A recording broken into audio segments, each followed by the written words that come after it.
Vivencias con Paco Salvador. Buenas noches, señores y señores. Tengo el honor de haber logrado la visita de Su Excelencia, Monseñor Fausto Traves, que actualmente es el arzobispo de Quito, es presidente de la Conferencia Episcopal y ya vamos a conversar sobre su personalidad. Pero con la venia de Su Excelencia, quiero dirigirme un momento al público, explicándole por qué mi ausencia durante varias semanas en este programa, que por razones de salud yo he tenido que suspender ese programa. Pero gracias a la providencia, a los médicos y a mi temperamento mismo de lucha, he logrado volver a tener la salud que tenía antes.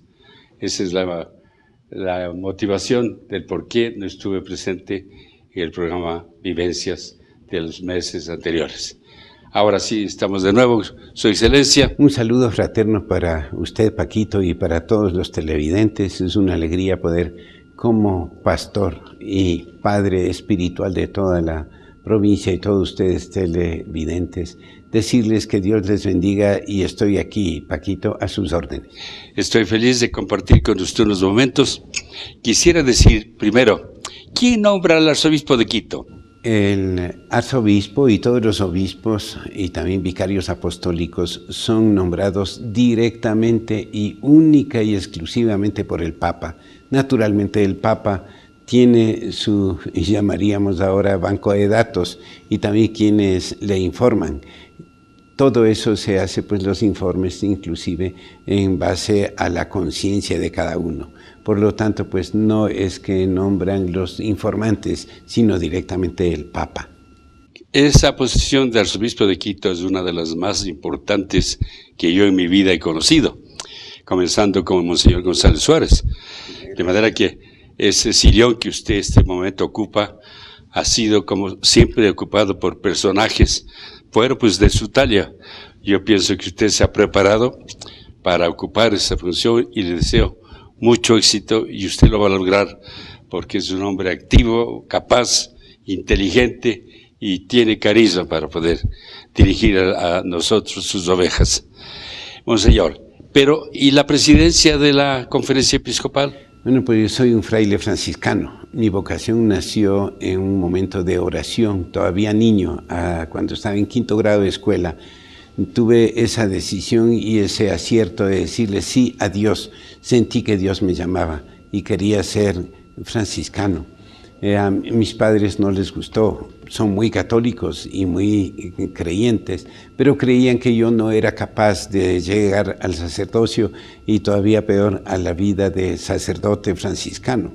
Entonces ellos me decían que no, porque yo era muy chistoso, era travieso, hacía magias y sobre todo pues estaba con unas ocurrencias inmediatas. Cuando alguien hablaba pues los llevaba chiste, entonces eran chistes extemporáneos. Naturalmente pues después mi papá y mi mamá tuvieron el acierto de, él mismo decía, ok, vete y está bien. Tu mamá y yo prometimos a la Virgen del Quinche, a Dios en el altar de la Virgen del Quinche, respetar la decisión de los hijos, eso te salva, vete. Pero tan convencido estaba de que no voy a poder, que me dijo, pero cuando te expulsen, por favor, mi hijo, vuelve a la casa. De manera que él estaba seguro, pero Dios me ha dado la gracia de perseverar. He sido pues estudiante aquí, me mandaron a estudiar en Colombia para terminar mis estudios teológicos.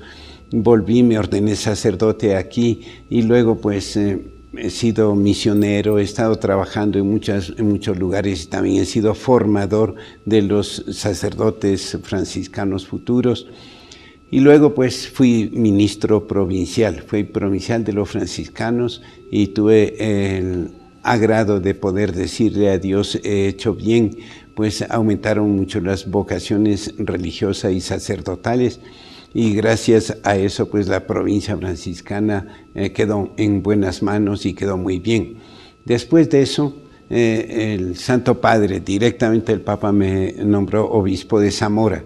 Ahí estuve 5 años exactos de trabajo y al cumplirlos el Santo Padre, y solo él, me cambió y me puso en Babahoyo. Ahí estuve trabajando 2 años y medio, después de los cuales me nombró arzobispo de Quito. Aquí voy a estar en el mes de octubre, cumpliré 4 años de estar de arzobispo de Quito.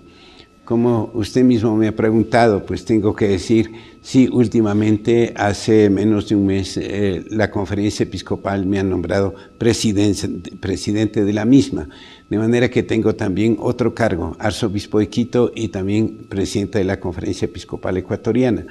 Algunos dicen felicitaciones, que todo sea bien. Cuando el presidente saliente me preguntó si acepto, yo tuve que decir, con la gracia de Dios y la ayuda de mis hermanos obispos, acepto. ¿Por qué? Porque la Conferencia Episcopal para muchos es el punto más alto que manda en todo el país. No es así. La Conferencia Episcopal es un organismo de consulta y de ayuda a los obispos, porque cada obispo es autónomo en su diócesis, en seminarios, en cambio de sacerdotes, en estilo de vida, en estilo de catequesis, en todo es cada obispo el dueño de las decisiones. La providencia está presente siempre. Bueno, ¿cuál es la función del arzobispo mismo en Quito? Bueno, el arzobispo de Quito y primado del Ecuador, algunos se asustan y dicen, oiga, ahora usted el primado del Ecuador quiere decir que mande todo el Ecuador. No, primado del Ecuador es simple, porque es la diócesis más antigua, nada más. Es la primera diócesis que se formó en todo el Ecuador, la de Quito, diócesis, ahora arquidiócesis. Entonces es simplemente un título honorífico que tiene el arzobispo de Quito. ¿Qué funciones tiene? Tiene que dirigir a todo el clero, a todo el seminario, organizar y proveer a todas las parroquias. Tiene también que atender a los diferentes estamentos, Consejo Gubernativo de Bienes, canónigos que existen ahora aquí en la arquidiócesis, nombramiento de canónigos. También le toca al arzobispo de Quito dirigir pastoralmente y visitar todas las parroquias que hay en la provincia de Pichincha, que es la arquidiócesis de Quito. Ese es el papel, que no es pequeño, es fuerte y es grande, y cuento por eso con la gracia de Dios y la ayuda de las oraciones de todos ustedes. Usted designa a los sacerdotes. Sí, claro. Efectivamente hay 260, 70 parroquias y hay pues unos 180, casi 200 sacerdotes diocesanos, y el resto son religiosos que tienen también parroquias. Monseñor, ¿y la Conferencia Episcopal qué es? ¿A qué abarca y cuál es la misión de la conferencia? Bien, muy bien. La Conferencia Episcopal la conformamos todos los obispos, que nos reunimos 2 veces al año, obligatoriamente, que se llama Asamblea General. Y hay otra cada tantos 2, 3 meses que convoca el presidente al consejo, que es el que le ayuda a él, que son los obispos, que hay presidentes de comisiones, no me voy a acordar todas, pero hay comisión de laicos, comisión de magisterio, comisión de sacerdote, comisión de pastoral social, comisión otros de comunicación, etcétera. Entonces, todos ellos nos reunimos, 12 obispos, cada tanto que formamos el consejo de la Conferencia Episcopal. Y como también existen el presidente, vicepresidente, secretario y secretario adjunto, son los 4 que tienen también el consejo, que está para ayuda como permanente en ese lugar. Entonces estamos frecuentemente visitando la conferencia y viendo los problemas y solucionándolos. Entiendo. Muy bien. Yo, uno de los intereses que tenía y que tengo, el haber invitado a su excelencia, es porque quiero hablar sobre el nuevo Papa. Primero el nuevo Papa y luego los 2 papas anteriores a quienes yo conocí personalmente. porque luego le explicaré por qué razón conozco a los dos papas. Pero en un momento, su opinión sobre mi tocayo Francisco. Oiga, desde antes de las cámaras habíamos hablado y tan entusiastas de lo que es el Papa Francisco y quién es él.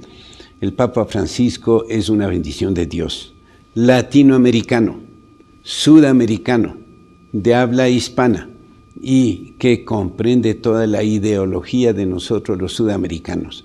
Él ha ido directamente al grano, como somos los sudamericanos. No hacemos tanta elucubración para poder tomar una decisión y creemos que Dios es un Dios concreto que está al alcance de todos, como el Papa así lo ha hecho.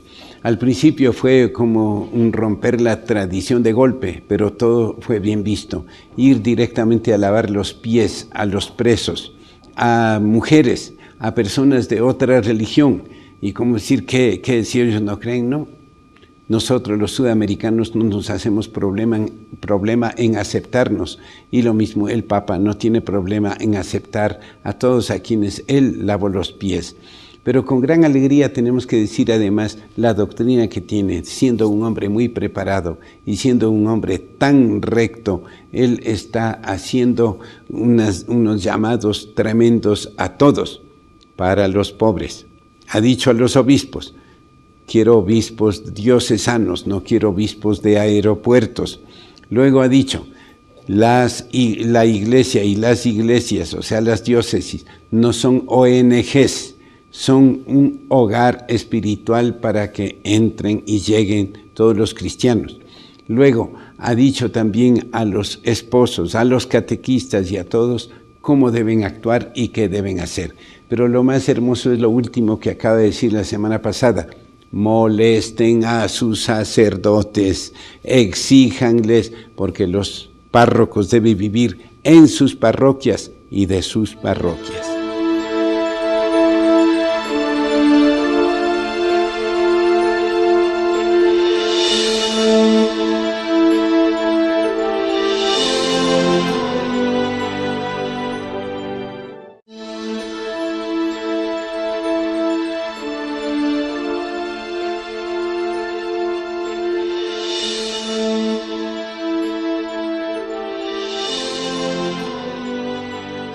Bueno, Excelencia, es importante la charla que estamos manteniendo de los papas. Y nos ha tocado asistir a la santificación de dos papas, de Juan XXIII primero y de Juan Pablo II. La canonización de los papas Juan XXIII y Juan Pablo II ha sido una alegría grande para todos los cristianos. Paquito los conoció y tuvo la suerte usted de estar con ellos, con cada uno de ellos, de ha ocupado funciones altas y también porque es su fe tan cristiano, fue a visitarlos. Juan XXIII fue elegido como el Papa de transición, pues era viejito y no era justo que mientras ellos, mejor dicho, mientras los demás pensaban que pongamos un viejito que va a durar poco y no va a hacer nada, pues es el Papa que más ha hecho, por eso es santo. Juan XXIII nada menos que convocó al Concilio Vaticano II con esta frase: abramos las puertas y ventanas de la iglesia para que entre aire nuevo. Y comenzó a hablar de los temas que deben tratar los obispos para que se renueve la iglesia. Y ahí fue cuando empezamos a celebrar la misa en castellano. Yo no la celebré oficialmente en latín nunca, ya me tocó después del Vaticano II. Luego pues que los laicos tienen un papel importante en todo lo que significa su papel, no son ayudantes de los sacerdotes, tienen ellos un papel importante como miembros de la iglesia, no son simplemente monaguillos o acólitos, no, son propios agentes de pastoral. Luego también habla de los religiosos, de las religiosas, de la justicia, de la libertad religiosa, de las facultades potentes que tienen los medios de comunicación, habla de la Biblia, de la oración, de todo eso. El Vaticano II, los documentos que tiene son maravillosos. De suerte que este es el santo que ha sido, el domingo anterior, ha sido ya canonizado. El siguiente papa, que es Juan Pablo II, porque Juan Pablo II también le tocó y vivió 26 años en el Vaticano. Es el papa que más ha viajado. Es el papa que demostraba que era un santo. A donde llegaba, pues besaba el suelo y luego continuaba sus grandes alocuciones que eran en beneficio de los trabajadores, de los pobres, de los religiosos, de los sacerdotes, siempre él refiriéndose a todos ellos como un gran colaborador del mensaje del vicario de Cristo, que es lo que representa el Papa, el que es en vez de Cristo está aquí, el vicario de Cristo. Eso es, los dos santos que han sido canonizados en este domingo antepasado, pues ha sido la alegría de todos nosotros y tenemos que decir, gracias a ellos la Iglesia va cobrando nueva vida y va tomando conciencia de qué debemos hacer cada uno de nosotros. Le voy a contar por qué yo tuve con los dos papas una cita especial. En Pujilí, cantón donde usted nació, creo. La Tacunga. Bueno, yo nací en Pujilí, vecinos, paisanos. En Pujilí nació una chica, se llama Angelita Muñoz Moral. El obispo Mario Ruiz, hace algunos años, presentó con toda la firma de todos los señores obispos y arzobispos una petición al Santo Padre, pidiéndole, suplicándole, como usando los términos que usa la Iglesia, que se estudie el caso de Angelita Muñoz Moral como candidata santa. El Santo Padre, Juan Pablo II, dictó con su firma el nihil obstat para que siga la causa. Y usted conoce que las causas antes se llevaban en Roma, pero con este nihil obstat de este Papa se inició el proceso de la Tacunga, lo cual era una gran ayuda. Por supuesto, el vicepostulador fue un italiano, el padre Antonio Riccardi, que falleció. Así que en este momento hay un nuevo postulador que es un jesuita. Y el vicepostulador era el padre Ernesto Bravo, que era jesuita. Él ha escrito, entre otras cosas, un libro sobre Angelita Muñoz Moral, que voy a poner en sus manos, aun cuando usted es de la provincia de Cotopaxi, pero todavía no se ha divulgado mucho. Pero es según lo que dicen los entendidos, es una santaza. Ella es una personalidad única de Pujilí. Se dio el nihil obstat para la oración y para iniciar el proceso de beatificación y canonización. Angelita Muñoz Moral es nativa de Pujilí, murió en olor de santidad. Todos los paisanos de ella y con el aval del arzobispo de entonces Portoviejo, presidente de la Conferencia Episcopal Ecuatoriana, un pujilense también, Monseñor Mario Ruiz Navas. Él ha dado la aprobación de que se siga el proceso. Eso no lo hace cualquiera y ni se hace para cualquiera, sino para quien ya, como he dicho, murió en olor de santidad y tuvo virtudes heroicas durante toda su vida. Esta mujer, entregada no solo a orar, sino también a la catequesis y al trabajo social, ha tenido siempre el amor y el temor de Dios. Mujer de oración, mujer entregada a Dios, ha sido la clave para que ella continúe a lo largo de su vida haciendo el bien.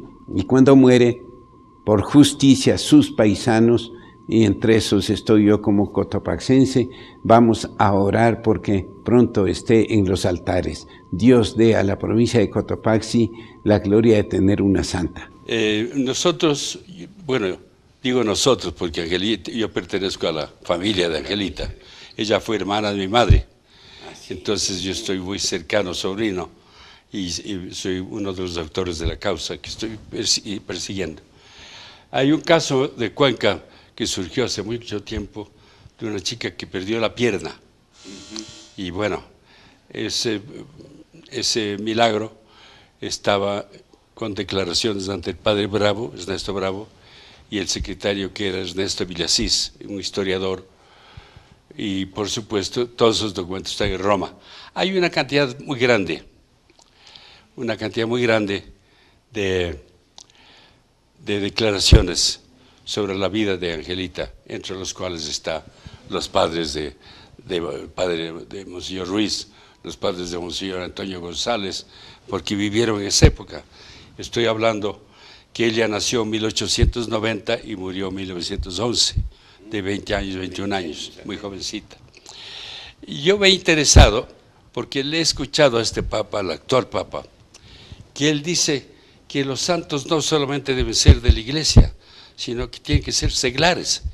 Y entonces este es un momento verdaderamente serio, compromiso de Cotopaxi, de Latacunga y de Pujilí, porque ella primero es seglar, no fue monjita, fue seglar que sirvió al hospital de Pujilí como enfermera, ayudó a los pobres, a los desesperados, y luego seglar y muy joven, siguió a Santa María de Jesús de Elia. Le cuento que con Juan XXIII yo personalmente fui a Roma el año 58, porque en ese entonces yo entendía que era el Papa con quien había que nombrar para contarle la historia de Angelita. Más tarde supe que era la Sagrada Congregación la encargada del asunto, pero tuve la oportunidad de estar con Juan XXIII, contarle la historia de la Santa de Pujilí, y pues por supuesto él dio las disposiciones correspondientes. Este proceso no ha sido el motivo para invitar a usted a hablar de este caso, pero solamente me acordé porque el actual Santo Padre más de una vez dijo que quisiera él ayudar a que sean seglares los candidatos a santos. Y claro, siendo sudamericano el Papa y siendo sudamericana esta candidata a santo, pues está dentro de la idea que tiene el Santo Padre actual. El proceso de seguir esto, el proceso para la beatificación. Primero, tiene que comprobar virtudes heroicas con las autoridades eclesiásticas respectivas. Luego tiene que demostrar en base a los milagros que hace pasan por un proceso que es muy profundo y muy estricto. Por ejemplo, la fundadora de las franciscanas ecuatorianas, Sor Francisca Las Llagas, hizo un milagro, curó un señor que estaba con cáncer avanzado. Y la iglesia ha dicho, bien, ha hecho el milagro, esperemos si es milagro. Después de 16 años, según la ciencia, si no rebrota ese cáncer sin tomar medicinas, entonces se ha sido milagro. Entre tanto, pues, esperemos, por decir uno de tantos casos. Hay una historia simpática que habían dos compañeros de colegio, uno se hizo sacerdote y fue llevado al Vaticano para que haga el examen de estos milagros. Y cuando llegó el amigo que decía, bueno, pues yo no creo en nada de esto, ni siquiera soy devoto, y pasaba casi por ateo o ateo práctico, llegó y dijo, espérame amigo, espérame que tengo una cita con el Papa. Cuando volvió, él había leído unos cuantos milagros que estaban en la mesa, en el escritorio del sacerdote, y dijo, oye, si es que uno de estos fuera verdad, si uno de estos ha sucedido, yo me convierto y me hago otra vez católico. Y el Señor le dijo, para que sepas, ninguno de estos ha sido aprobado por la Iglesia. Todos son simples favores, no son milagros. Entonces, los milagros que debe hacer tienen que ir desafiando las leyes de la naturaleza. Por decir, un cáncer ya declarado, comprobado y que se mejora de pronto y que dura, como dice ahí, 16 años. Entonces no rebrotó, sí fue milagro, se curó, o si no, dicen no fue milagro, solo fue un una mejoría, pero no fue milagro.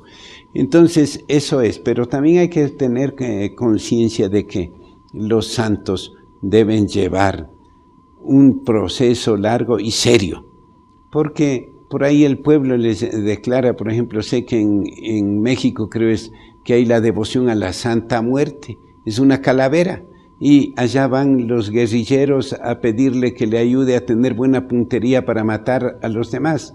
Hay otros que tienen en Argentina, sé que hay la Santa Correa, que no es una aprobación eclesiástica. Entonces, no se olviden, primero la aprobación eclesiástica, porque tiene técnicos y también personas muy preparadas en teología para poder dar el aval justo de que pueda seguir el proceso.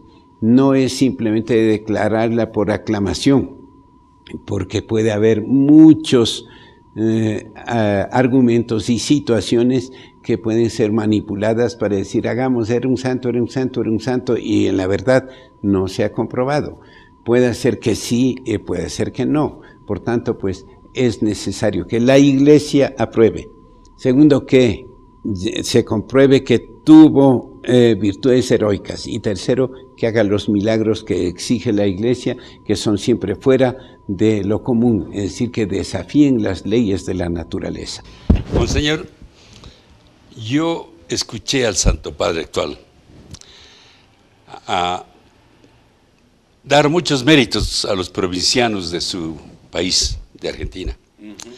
Siendo usted de provincia de Cotopaxi, provinciano, Chagra, inteligente como es, Eso es mejor y arzobispo de Quito, invítele al Santo Padre Francisco que venga al Ecuador. A usted le prometo que le va a aceptar. Primero, porque usted tiene carisma para eso. Segundo, porque usted es del arzobispo de Quito, siendo Chagra de Cotopaxi, de manera que yo pongo en su calendario, en su agenda, esta idea de invitarle al Santo Padre, que sería maravilloso para los ecuatorianos. Sí, la idea de invitarle al Santo Padre acá al país es muy buena, y Dios quiera que así sea. Todos estaremos muy contentos.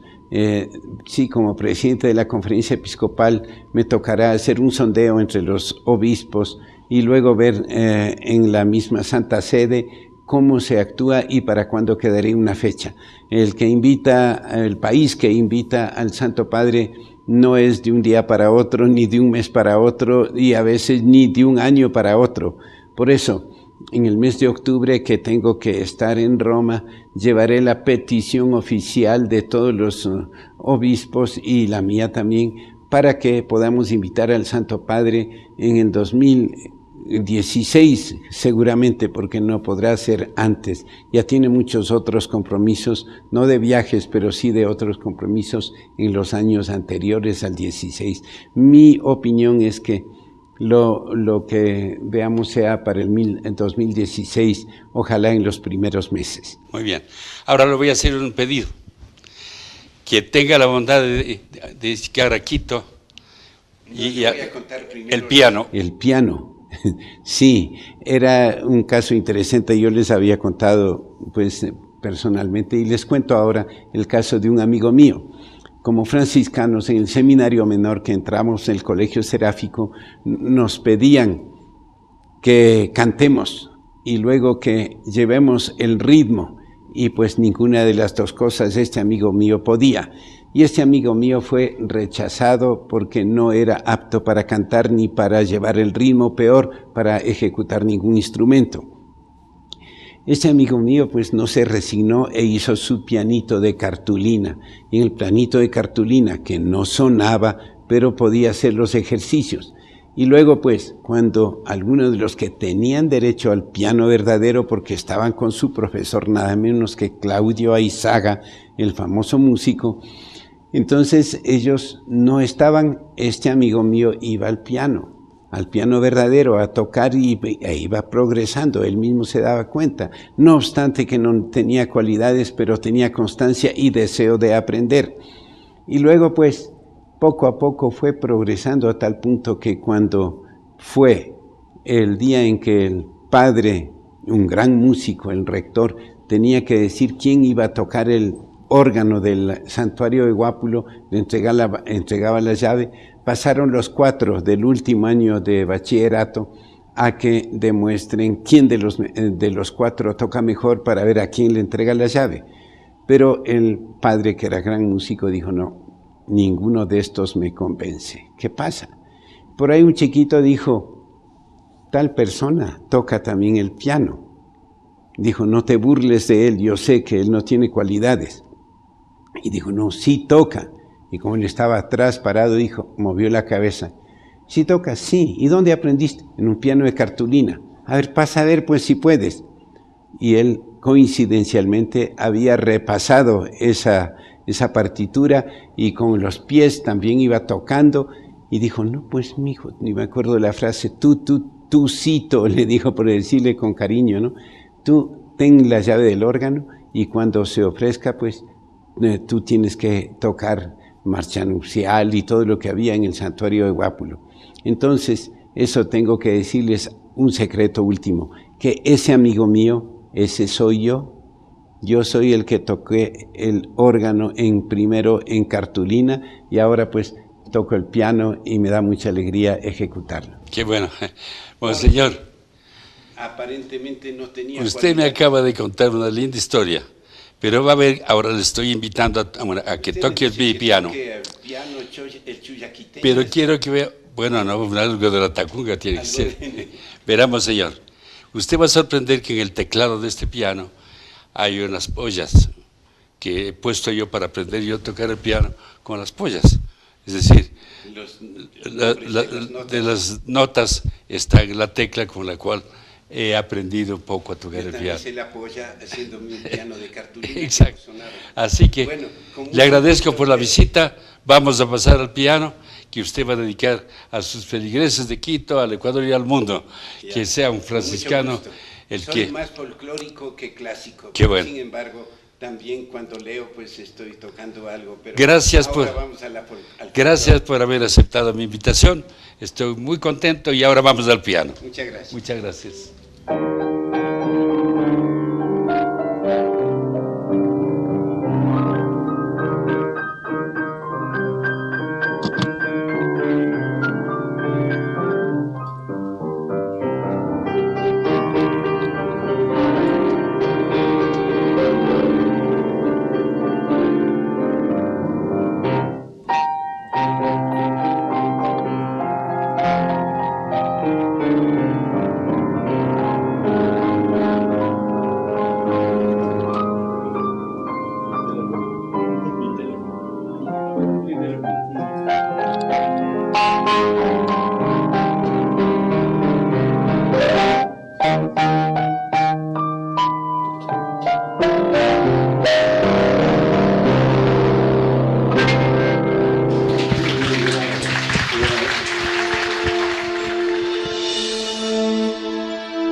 Sí, es interesante ese caso en donde el Santo Padre, por decir ahora, comenzó hablando de una situación particular que se suele dar en algunos sacerdotes. Algunos sacerdotes dicen: yo no bautizo a niños que no sean hijos legítimos de matrimonio. Y el Papa dice: no hagan eso, bauticen a todos, porque esta mujer, para tener la criatura, tuvo que luchar contra sus padres, contra el papá de la criatura, contra todos ellos, y no se ha podido casar, pero tuvo la valentía de dar a luz. Eso merece siquiera el bautismo de parte de la Iglesia, no solamente la felicitación, sino siquiera el bautismo. Luego también ha dicho que hay matrimonios que se vuelven a casar y entonces no son legítimos matrimonios. Personalmente le digo que yo he escuchado a sacerdotes que dicen eso: yo no bautizo a ellos porque ¿qué garantía van a dar? ¿Qué van a decir? Nosotros mire cómo somos y queremos que vivan ustedes de otra manera. No tenemos que juzgar a nadie. No juzguéis y no seréis juzgados. No condenéis y no seréis condenados. Como sacerdotes, dice el Papa actualmente, tenemos que servir a nuestro pueblo y hacer el bien. servir a nuestro pueblo no quiere decir que ellos son nuestros amos, son mucho más, porque son imagen de Dios a quien servimos y por amor a Dios servimos a los demás.